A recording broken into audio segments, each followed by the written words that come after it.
Cette semaine, je voulais faire de quoi d'un peu différent, étant donné les 100 abonnés de la chaîne. Donc merci à tous de vous être abonnés, de regarder mes vidéos, puis de me supporter. C'est premièrement à cause de vous autres si je fais des vidéos, puis ça ne donnerait pas grand chose d'en faire si personne les écouterait, puis les apprécierait. Donc merci.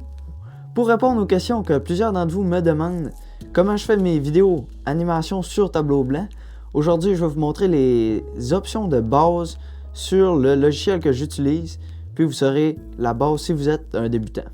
Là ou les semaines prochaines, je vais vous montrer tout ce qui reste, incluant la ligne de temps, les mouvements de caméra ou de texte, puis bien d'autres. Pour créer mes animations, j'utilise le logiciel VideoScribe. Il est facile d'utilisation, puis ça nous permet de faire exactement ce qu'on veut faire, des animations sur tableau blanc. Si vous planifiez d'utiliser VideoScribe, vous pouvez utiliser le lien affilié dans la description, que j'ai moi-même décidé de vous procurer parce que c'est un produit que j'utilise personnellement et que j'apprécie énormément. Mon opinion ne changera quand même pas face à ce produit et je ne vous forcerai jamais à acheter quelque chose que je n'achèterai pas moi-même. Ceci étant dit, commençons avec le tutoriel. La première chose à faire après avoir créé votre compte, téléchargé et entré dans le logiciel, c'est de créer un nouveau scribe en cliquant sur ce bouton.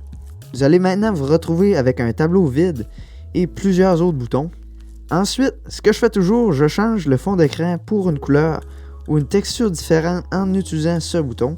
Je choisis habituellement cette texture avec la couleur par défaut, blanc, mais c'est vous qui décidez ce que vous préférez. Vous pouvez aussi ajouter une vignette, douce ou forte, mais je préfère en ajouter une en montage parce que je les trouve un peu trop prononcées à mon goût. Mais vos goûts sont certainement différents, faites donc ce que vous voulez. Aussi, vous pouvez ajouter une bande sonore de musique ou de quelqu'un qui parle pour aller au-dessus de la vidéo, comme je le fais dans mes vidéos habituelles. Vous aurez l'option d'en enregistrer une, d'en importer une ou d'en utiliser une sur le net avec un URL. À la gauche de ce bouton, vous trouverez celui pour ajouter de la musique.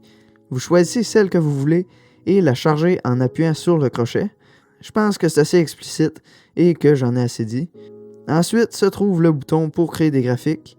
Vous pourrez choisir le type de graphique, circulaire, à bande ou à ligne.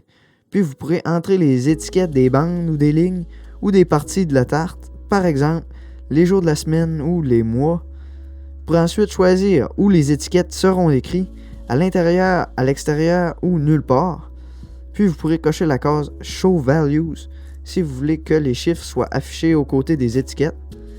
Entrez ensuite vos chiffres ou valeurs dans la boîte, puis décidez l'épaisseur des lignes en pixels sous la boîte. Puis ici vous pourrez choisir si vous voulez un graphique en couleur et sous ça vous pourrez choisir la police à utiliser pour les étiquettes.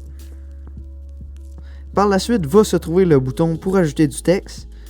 Écrivez votre texte dans la boîte et choisissez votre police avec les options sous la boîte. Si vous n'avez pas encore importé de police, cliquez sur le F, puis choisissez celle que vous voulez importer. Vous pourrez aussi choisir la couleur de votre texte en appuyant ici et en sélectionnant la couleur voulue. Maintenant, pour ajouter des images, cliquez sur cette icône. Vous verrez maintenant les dernières images que vous aurez utilisées. Vous pouvez en choisir une ou en chercher une avec la barre de recherche sur le haut. Pour ma part, mon logiciel est en anglais, ce qui veut dire que je dois donc chercher pour une image avec des termes anglais. Gardez donc ça en tête si le vôtre aussi est en anglais. Donc si vous voulez une image d'un marteau, tapez marteau ou hammer dans la barre de recherche et sélectionnez le dessin voulu. Finalement, vous pourrez faire jouer votre scribe ou votre animation si vous préférez avec ce bouton.